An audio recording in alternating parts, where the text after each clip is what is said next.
We're halfway through summer, and that means it's time to start talking about autumn fashion. I always get very excited for autumn dressing. It's not that I don't love summer dressing and how easy and effortless it can feel, but there's something about September and how everyone starts to put more effort into their outfits, and fashion kind of comes back, and you get the September issues and the fashion months, and it just gets me excited again. Actually, one of my subscribers specifically requested a mid-year prediction trend video.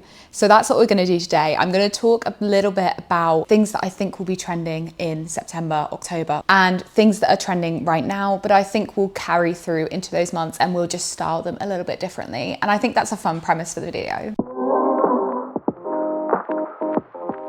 As always, I maintain my belief that autumn is the most predictable fashion season, that the same styles come back every year, and it's just about how you style them, not what we're wearing that's changing. And so I refer you to my previous autumn trends videos as a good resource about the styles that will always come back into fashion and you might want to invest in. And secondly, as with every trend video I do on this channel, I want to do the disclaimer that you shouldn't buy anything just because it's trending online. Fashion should be about what you like, not what everyone else likes. And yes, it's fun to talk about trends and to talk about what's going to be big this season. But I think the most fun you can have with fashion is taking what you already own and making it work for these trends, styling things a little bit differently so that you feel like you're participating in the culture without having to buy something new. So yeah, with those two reminders and the reminder to subscribe to the YouTube channel and follow me on Instagram, podcast, wherever you want, let's get into the video. Okay, first up is the surprising trend of the summer that I've been seeing a lot of the niche Instagram girls wearing in their photo dumps. Maybe slide 3, slide 4. It's not a big trend, but it's there under the surface. And that's an I heart wherever t-shirt. I hold my hands up and say I've changed my minds about these shirts since I was a teenager and thought they were just tourist trappy. I think yes, they are tourist trappy, but there's something quite fun about being patriotic about your city in this way. And I think there's been something in the I Heart New York t-shirts, especially with all of the Knicks fever going on there this summer, with all of the summers of sport going around across the globe, actually. There's just something in wearing an I Heart My City t-shirt. And I think it's almost a fun twist on the football merch without having to wear football merch. I don't know if that's a stretch, but I wore a London t-shirt to the pub the other day. I did not want to wear an England t-shirt, but I wore a London one. Related, but in a different vein, I think the graphic t-shirt has had a huge summer this year. And I think both of these things are going to be really easy to bring into autumn. I think the difference this year in the graphic tee has been how niche and weird and like, if you know, you know, the graphic has been. I've seen some really cool examples, and it's kind of reminding me of the Instagram reel trend going on where it's just like the most random video but with large text on the screen, and that goes viral for some reason. The niche graphic tee is the real life example of that. And no, I won't explain any further. One of the trends I've written down that I don't think has been massive yet, I think we're just on the cusp of it, is the bared décolletage silhouette. I think we saw a lot of this bare shoulders, bare neck, lots of bare skin trailing down to the navel look on the runways recently, in the couture runways. We've seen it on the red carpet with Zendaya specifically. She's done a few looks for her press tours this summer where I've noticed that this is a big trend. And I think it's going to be something that we carry into autumn, winter, and might see on the runway shows in September. I think specifically because of the Schiaparelli runway show and how much everyone was loving that, how often this kind of silhouette was featured, and also the fact that the brand has a exhibit going on at the V&A in London here right now. So I think we're going to be seeing this influence carry on in the fashion world, and people will be bringing it forward because Schiaparelli seems to be quite big. And I think going beyond just having a nice skin bearing top, this might also come through in the coats we're wearing in autumn too.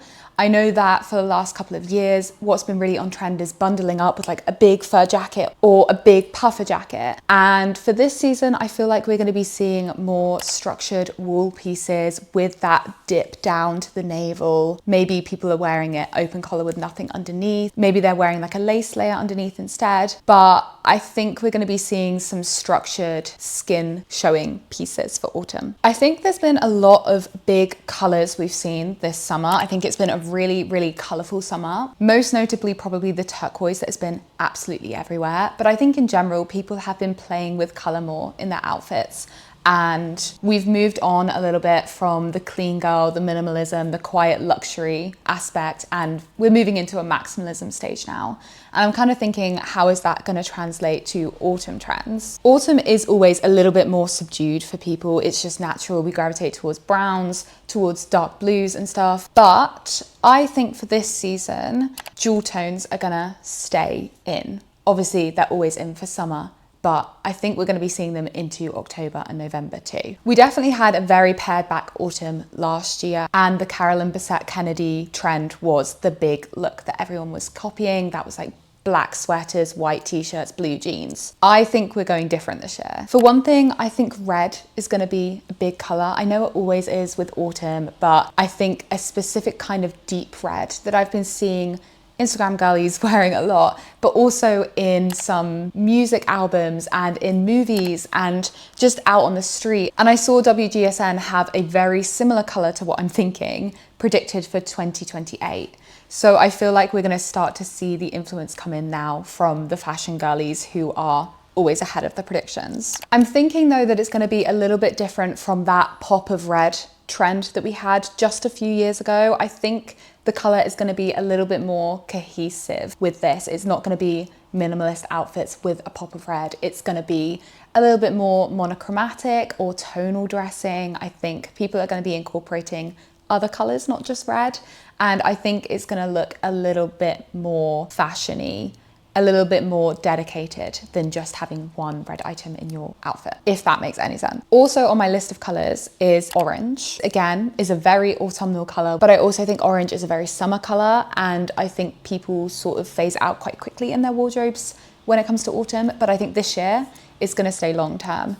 I've seen a couple of fashion campaigns in magazines recently that have this burnt orange. Hailey Bieber, most noticeably, wearing an orange dress in her interview mag. Also Rogue reference, but June coming out later this year. I feel like orange might be quite heavily featured in this. And yeah, I feel like it's something people are gonna carry through the year a little bit longer than normal. I also have down a jewel tone olive green. I don't know if that is a contradiction. Can you have olive and jewel tone? But I have a specific tone in my mind that I've been seeing, again, the niche Instagram girls start to introduce, and I think people will be picking it up from them and bringing it into autumn too. Not to mention, I think we had quite a lot of nature references in the couture shows. Obviously, Jonathan Anderson's Dior was hosted in the Hot House. So I feel like green is going to be at the front of people's minds for a while, and that's why it will stay longer, even though, again, I think green is quite a summer color, but not this year. Finally, on my jewel tones is jewel tone blue. This reference is specifically at Ramadwaji's nails, so maybe doesn't have the most basis to go off of, but I'm adding it to my jewel tone list. My research on Instagram for this video has been quite extensive,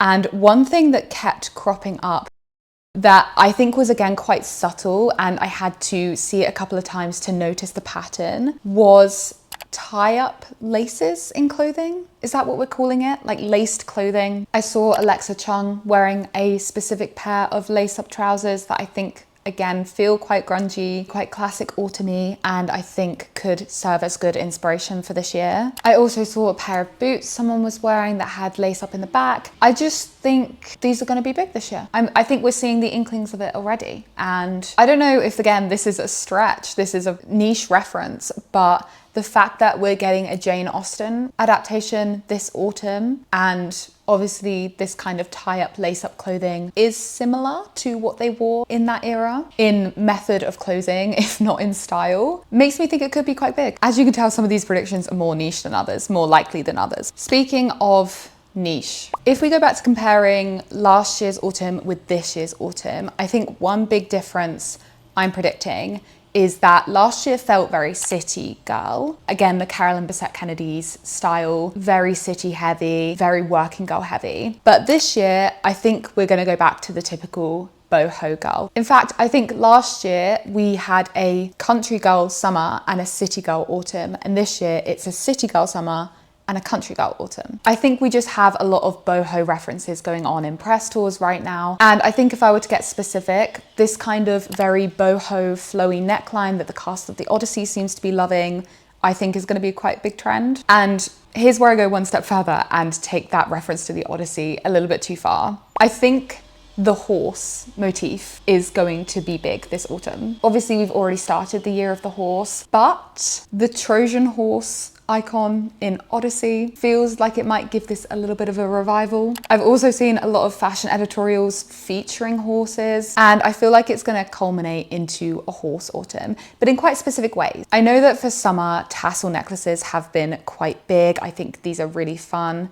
Tassel accessories as well on handbags and stuff I think I predicted at the beginning of this year anyway. And yes, maybe they're going to carry on into autumn, but I think we're going to take it a step further and see actual horse prints on clothing and a big Western revival to go with the boho. Maybe this will mean a Dior saddlebag resurgence and Jonathan revamping the style in his autumn shows. I'm just basically thinking horse riding, but high fashion. And I wouldn't be surprised if a designer hosted their September show in or around the horse riding world. I thought this was a bit niche, but then I was scrolling through Instagram and I saw India's It Girl wearing a horse riding outfit on the tube and styling it in the same way that I was thinking people would be styling it. And then lo and behold, when I clicked on her Instagram stories, she was literally wearing it to ride a horse. And that makes me feel a lot better about this trend prediction. All right, I've just realized that a lot of my references are actually coming from Zendaya's press tours, but as soon as I saw her wear that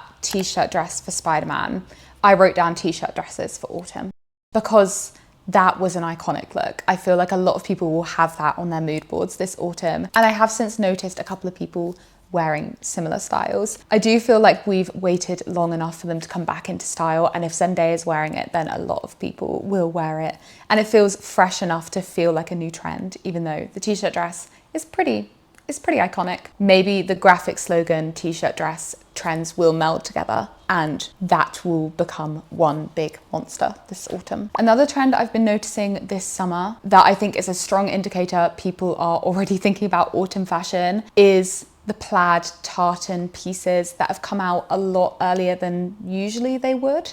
And I've seen people styling tartan for summer in ways that feels really fresh. I think specifically this year, there's been a lot of brighter pastel tartans and plaid colours than autumn normally calls for.